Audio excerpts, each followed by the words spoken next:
I still remember the sound of the rain that day, soft, like fingers drumming on my windshield.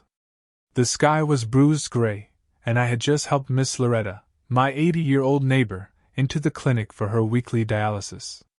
Her legs were trembling more than usual, and her voice was barely above a whisper. I parked as close to the door as I could, left the hazard lights blinking, and walked her in slowly with one arm locked in mine and the other clutching her folded umbrella. It wasn't even 5 minutes. When I came back, there were 2 officers standing next to my car, one with a notepad in hand, the other resting a hand on his hip like I was already a problem. My chest tightened, not because I thought I'd done anything wrong, but because I've been black long enough to know that sometimes, that doesn't matter. I approached them politely, smiled even, and said, "Is there a problem, officers?" The taller one glanced at me like I'd interrupted him mid-thought. "Is this your car?" I nodded, explaining. "Yes. I was just helping my neighbor into the clinic. She can barely walk." He didn't ask who she was. Didn't even look toward the building. He just said, "You're parked in a restricted zone. This is for staff only. I need your license." My smile faded, just a little. "There's no sign saying that," I replied, glancing around. And there wasn't. Nothing that said staff only, just a faded yellow curb and a cracked concrete lot that's been there longer than any of us. "You're obstructing clinic operations. Step away from the vehicle." I blinked. I thought maybe I misheard. "Sir, I'm not trying to cause a problem. I was just—" "Ma'am, I said step away from the vehicle." And then it happened. The smaller officer grabbed my wrist. Rough. No warning. My bag fell. My phone cracked on the pavement. My keys slid somewhere under the car. And all I could think about was Miss Loretta sitting inside, probably wondering why I hadn't come back. I wasn't screaming. I wasn't yelling. I wasn't resisting. But they acted like I was a threat. Like I was some kind of criminal. They twisted my arms behind my back, pulled them up until my shoulders ached, and cuffed me. Right there. In the rain. On a Tuesday. People watched from their cars. A few pulled out phones. One woman rolled down her window and shouted, "She didn't do anything!" But no one came closer. And I get it. No one wants to be next. They took me in, booked me like I was a shoplifter or a thug. My prints, my photo, my earrings in a plastic bag. I asked if I could call someone. They gave me a crusty phone with a dying dial tone and a time limit. I didn't cry in the holding cell. I just sat there. Frozen. Numb. Not because I was tough, but because I couldn't believe what had just happened. I kept replaying it, trying to find the moment where I could have said something different. Smiled harder. Moved slower. Said, "Yes, sir," quicker. But I kept coming back to the same truth. I hadn't done anything wrong. They said I was trespassing. Resisting arrest. Illegally parked. They put those words on paper like they were facts. But none of those words described what really happened. What really happened was that I was too black, too visible, and too confident in a space where they didn't expect me to be. When I was released on bail, I walked home with bruised wrists and a heart that felt heavier than my body. My phone was shattered. My dignity even more so. And worst of all, when I told people, they looked at me like I was exaggerating. Like maybe I did something to deserve it. "They don't arrest you for parking," someone said. Like I was making it up. I was given a court date. A stack of papers. A fine I couldn't afford. And silence. The kind of silence that wraps itself around you at night, whispering lies, that maybe you are a problem. Maybe you should have done something differently. Maybe you brought this on yourself. But then I met him. Isaiah Monroe. A public defender with kind eyes and the kind of calm that makes you feel safe just sitting in his office. He didn't say much the first time we met. Just read the paperwork, raised an eyebrow, and asked, "Did they have bodycam footage?" I told him I didn't know. He nodded once and said, "We're going to find out." I remember looking at him and thinking, maybe, just maybe, someone believes me.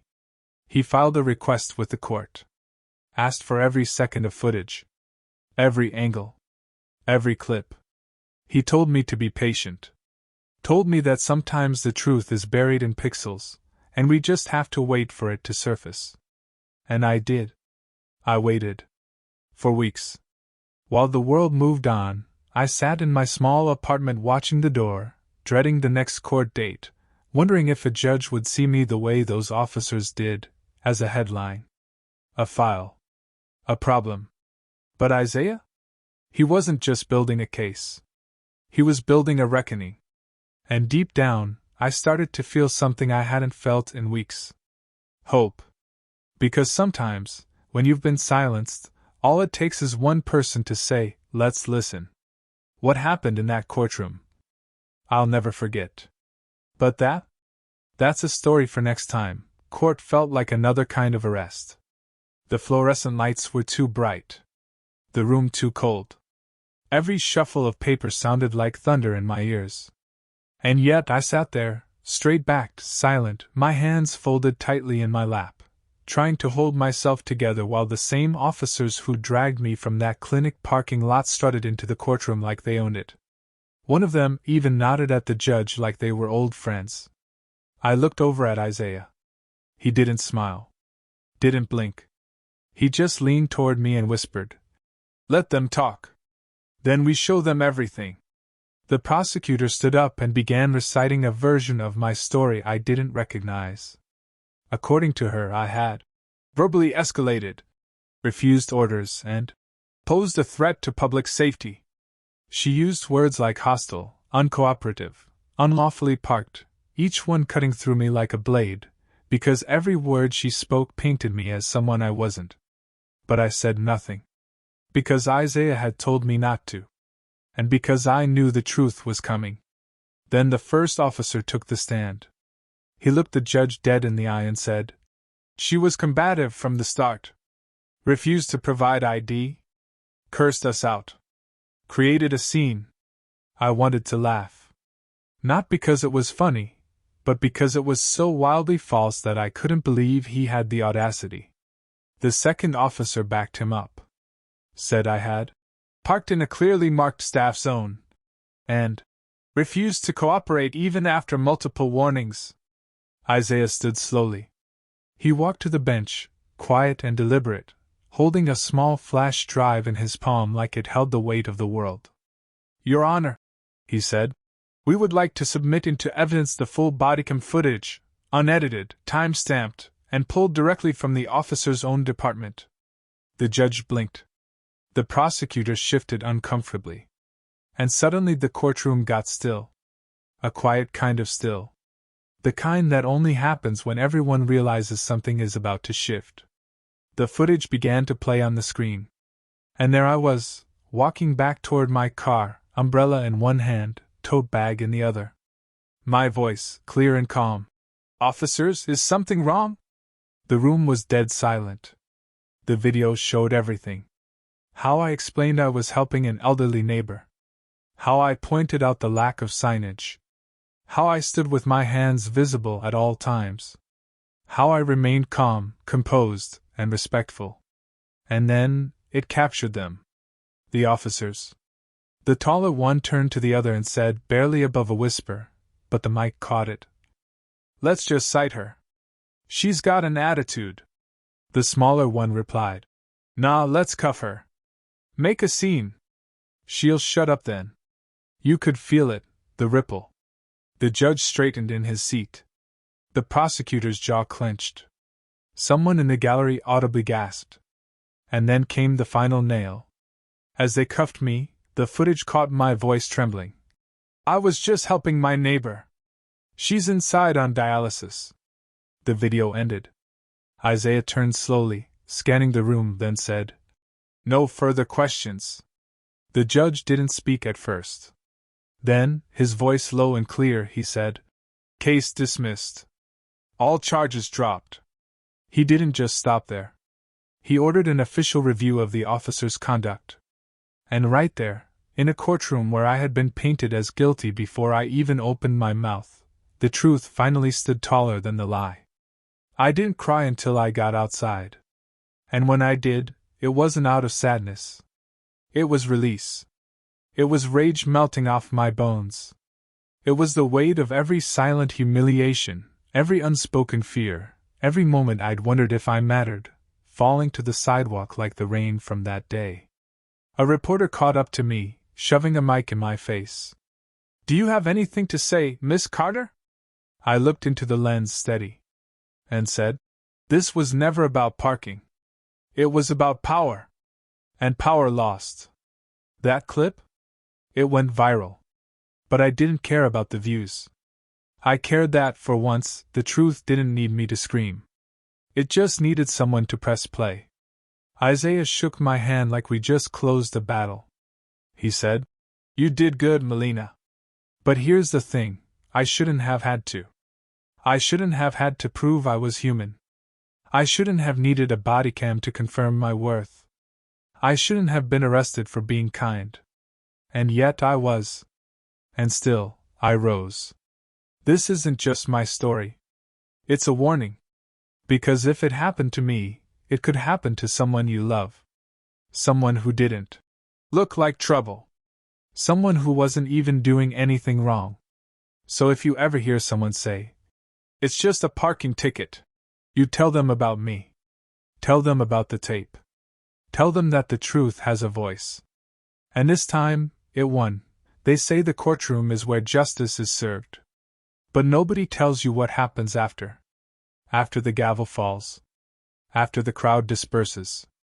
After the clips go viral, and the hashtags fade into the next outrage cycle. Because once I walked out of that courthouse, even with my name cleared, even with the truth exposed, I realized something.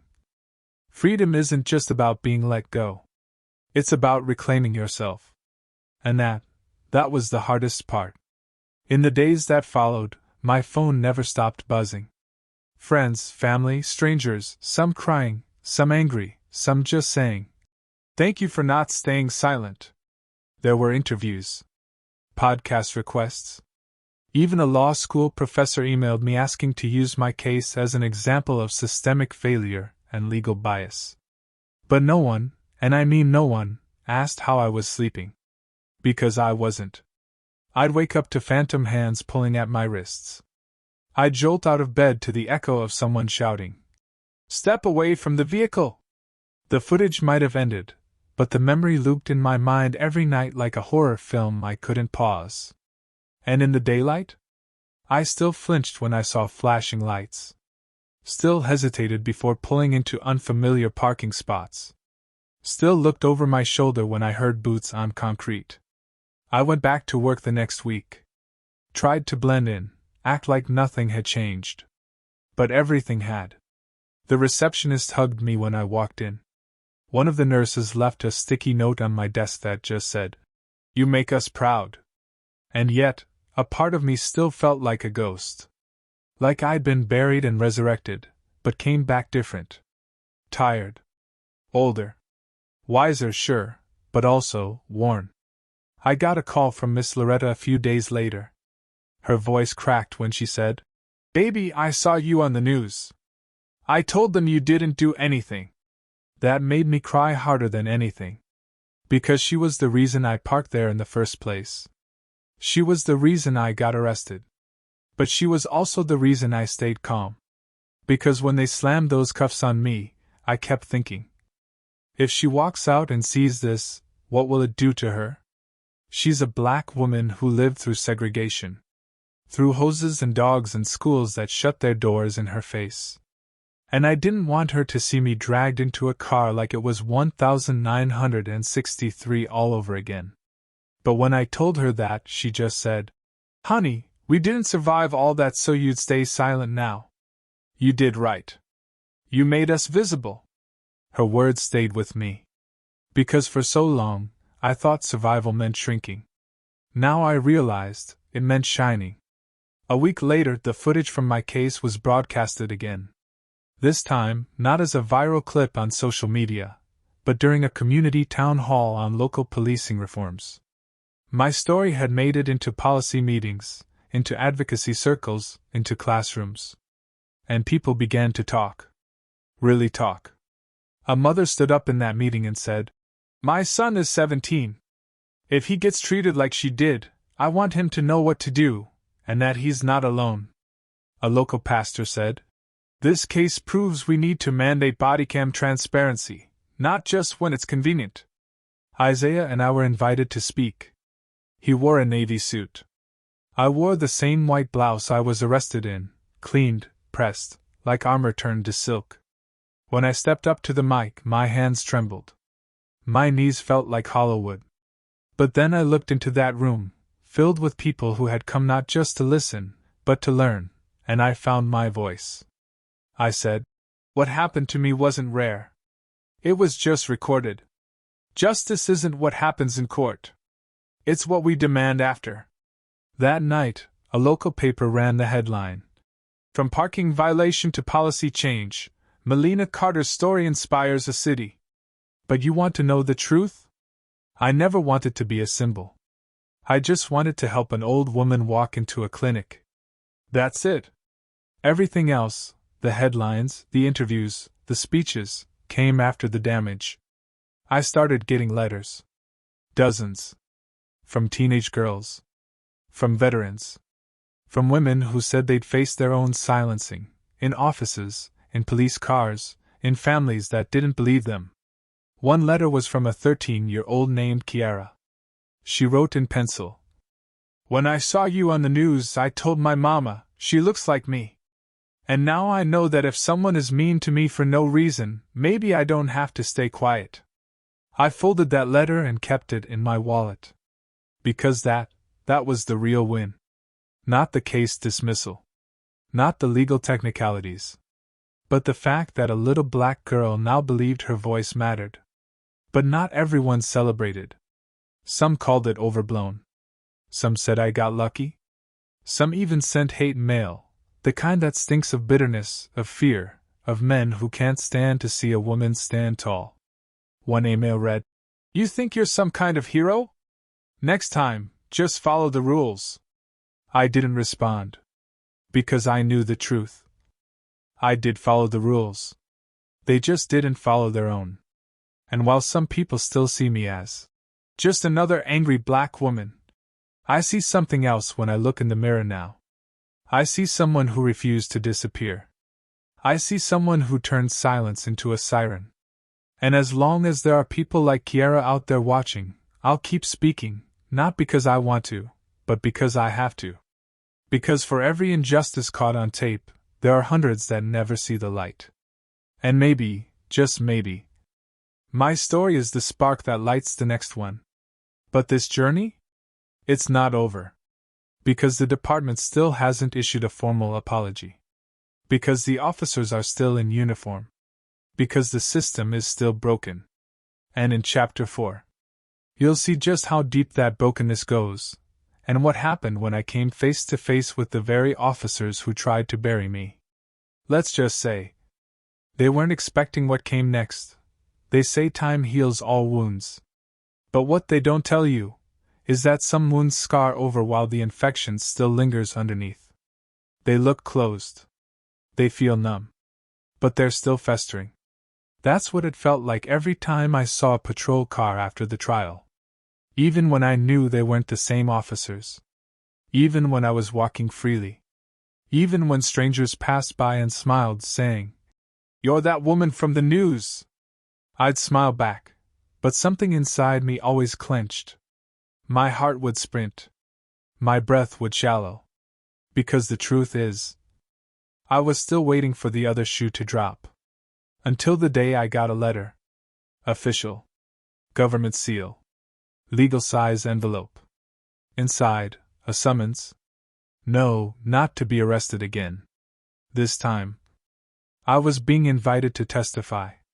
Internal Affairs had launched a formal inquiry into the officers who arrested me, Thomas Griggs and Daniel Sutter. The city had received over 200 complaints in the past 5 years against that same pair. Excessive force. Racial profiling. Unlawful detainment. But most of those cases never went anywhere. No footage. No proof. Just stories. But my case had footage. It had a judge's ruling. It had fire. And now it had a platform. I didn't know how to feel. Relieved? Maybe. But also afraid. Because walking into that hearing room meant reliving it all. Again. Watching the footage again. Saying their names again. Looking them in the eyes again. Part of me wanted to throw the letter away. Let someone else carry this. But then I remembered Kiara. The little girl who wrote me. The one who said, "Now I know I don't have to stay quiet." I couldn't teach her courage and then walk away from my own. So I said yes. The morning of the hearing, I wore black. Not because I was mourning, but because I wanted to be undeniable. Sharp. Grounded. The room wasn't a courtroom this time. It was smaller. Administrative. Beige walls, foldable chairs, no audience. But the tension? It was thick. And there they were. Griggs and Sutter. Sitting across the room, dressed in plain clothes now. No badges. No belts. Just two men trying to shrink into their own collars. They didn't look at me. But I looked at them. I needed to. Not for revenge. But for clarity. For me. When they called my name, I walked to the stand and felt my hands tremble just slightly. I took a deep breath and said, "My name is Molina Carter. And I'm not here to accuse. I'm here to remind you what happened, since you seem to have forgotten." I told the panel everything. I told them about the rain. About Miss Loretta. About the moment the handcuffs clicked shut, and how I still hear that sound when I lie awake at night. I told them about the blood on my wrist from the zip ties. About the officers' eyes, blank, like I was less than human. About the way they joked to each other while I cried in the back seat. And then I said, "Officers Griggs and Sutter didn't just arrest me. They stripped me of my dignity in broad daylight. Not because I broke the law, but because they thought I couldn't fight back." The room was silent. But not cold. For the first time, I could feel the weight shifting. One of the investigators asked me gently, "Miss Carter, what outcome do you hope for here?" And I said something I didn't plan. I said, "I want change. But I also want them to understand. To really feel what they did." Then I turned slowly and looked straight at the officers for the first time since the trial. Griggs blinked, his jaw tightening. Sutter didn't move at all. So I spoke to them directly. "I am not your mistake to forget. I am not your paperwork to file away. I am a daughter. A neighbor. A caregiver. A woman who did nothing wrong but exist in a space you didn't think I belonged in. You may never say sorry. But today you will hear me." Still nothing. No apology. No emotion. But you know what? I didn't need it. Because their silence didn't crush me this time. It freed me. After the hearing, I walked outside and saw Isaiah waiting by the steps. He gave me a nod, that same quiet, steel-eyed look he had the first day we met. We didn't have to say much. He just handed me a folded copy of the morning paper. The headline read, "City to review dozens of cases after Bodycam hearing sparks outrage." Beneath it, a still image from the footage, me mid-sentence, hands slightly raised, as if drawing a line in the air that said, "No more." The fallout began quickly. Griggs and Sutter were suspended pending full investigation. A review board was created, and within a month, 12 other cases were reopened. And me? I was invited to speak at the State University. The same place I once dreamed of studying law but couldn't afford to go. This time, I walked through the campus gates not as a student, but as a voice. I stood in front of a lecture hall full of pre-law students and said, "This isn't just about law. It's about how we treat people when we think no one's watching. You want to change the system? Start by remembering that behind every case number is a life." That day, I got a standing ovation. But more than that, I got peace. Not because justice was perfect. Not because the pain disappeared. But because I stopped hiding my voice. I stopped believing that dignity had to be earned. I realized that speaking truth to power doesn't always change the past. But it does shape the future. And now, in the final chapter, I'll tell you exactly what I did with that voice, the letter I wrote that shook the city council, and the 3 words I finally said out loud that changed everything. They say every story has an ending. But not all endings are final. Some are doorways. Some are mirrors. And some are revolutions. After the hearing, after the suspensions, after the headlines faded into the news cycle, I went home. Not to the apartment I was arrested outside of. I'd moved since then. It felt too haunted. But that night, in my new place, with white walls and silence that didn't hum with anxiety, I sat down with a cup of tea, and I did something I hadn't done in months. I wept. Not from pain. Not from fear. But from release. Because I had survived something the world never even acknowledged was killing people like me. The slow burn of dismissal. The casual cruelty of authority. The erasure of humanity under the weight of procedure. And now, I had the floor. I thought that would be the end of it. That I could close the chapter. That moving on meant moving quietly. But peace doesn't come from silence. It comes from purpose. So I sat down that night and wrote a letter, not to the officers, not to the court, but to the city council. Handwritten. 5 pages. And I began with a sentence I'd never dared say out loud. I was never supposed to survive that arrest. Because statistically, women like me, black, unarmed, vocal, don't always walk away. We end up on hashtags. On murals. On t-shirts worn at rallies. And if not that, then our stories are twisted, made into cautionary tales or quietly buried in case files that collect dust. But I had footage. I had proof. And most importantly, I had a platform. So I used it. In that letter, I told the council exactly what had happened. Not just to me, but to dozens of others like me who weren't lucky enough to have a camera rolling. I laid out a list of policy changes, backed by data, rooted in lived experience. Mandatory bodycam release within 7 days of any arrest. A civilian oversight board with real disciplinary power. De-escalation training that includes racial bias recognition. Funding for mental health support, not just for victims, but for officers too. I wrote, "You want to rebuild trust in this city? Then stop pretending it's not broken." I signed it. I mailed it. And I didn't expect anything. Until 3 weeks later, I got a call. It was Councilwoman Harris. A woman I'd never met, but who'd apparently read my letter aloud during a live session. "I've never heard a civilian speak with such clarity and courage," she told me. And then she asked the question that would change everything. "Molina, how would you feel about helping us write the reform bill?" I said yes. Not because I believed the system could be fixed overnight. Not because I wanted to be the face of anything. But because I knew what it meant to be unheard.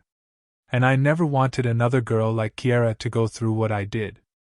Suddenly, I was back in rooms I never imagined I'd walk into. Conference tables. Legal offices. State representatives who'd once ignored my emails, now leaning in when I spoke. I wasn't just Molina Carter, the woman who got arrested. I was Molina Carter, policy advisor. But that's not where the story ends. Because just before the bill passed its second reading, something happened I didn't see coming. I got a message. From Officer Griggs.